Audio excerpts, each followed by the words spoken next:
Vivo நிறுவனத்தை டீலில் விட்ட டாடா, என்ன நடந்தது? விவோ நிறுவனத்தின் இந்திய வணிகத்தை டாடா குழுமம் வாங்குவதாக சொல்லப்பட்டு தற்போது டாடா அந்த திட்டத்தை கைவிட்டு இருப்பதாக செய்தி வெளிவந்துள்ளது.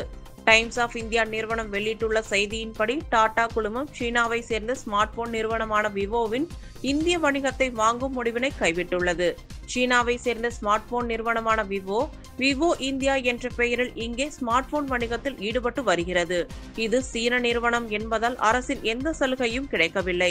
எனவே இந்த நிறுவனத்தில் கணிசமான அளவு இந்தியாவை சேர்ந்த நிறுவனம் முதலீடு செய்து பங்குகளை வாங்க வேண்டும் என அரசு நிர்பந்தம் செய்தது. அந்த வகையில் விவோ இந்தியாவின் 51% பங்குகளை டாடா குழுமம் வாங்க இருப்பதாக தகவல்கள் வெளியானது.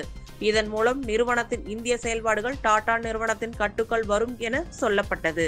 ஆனால் தற்போது டாடா நிறுவனம் அந்த முடிவினை கைவிட்டிருப்பதாக தெரிகிறது. ஏனெனில் ஆப்பிள் நிறுவனம் இதற்கு மறுப்பு தெரிவித்ததே காரணம் என சொல்லப்படுகிறது. தற்போது டாடா குழுமம் சார்பாக பெங்களூருவில் ஆப்பிள் நிறுவனத்திற்கான ஐபோன்கள் உற்பத்தி செய்யப்பட்டு வருகின்றன. தங்களது போட்டியாளராக இருக்கக்கூடிய விவோவுடன் டாடா குழுமம் ஒப்பந்தம் செய்வதில் விருப்பமில்லை என ஆப்பிள் கூறியதாக தெரிகிறது. எனவேதான் டாடா நிறுவனம் இந்த முடிவினை கைவிட்டு இருப்பதாக தகவல்கள் தெரிவிக்கின்றன. மேலும் விவோவை வாங்குவது தொடர்பான முடிவினை பரிசீலனை செய்வது தற்போது சாத்தியமில்லை என டாடா குழுமத்தை சேர்ந்த உயர்மட்ட அதிகாரிகள் தெரிவித்து இருப்பதாக டைம்ஸ் ஆஃப் இந்தியா வெளியிட்டுள்ள செய்தியில் சுட்டிக்காட்டப்பட்டுள்ளது.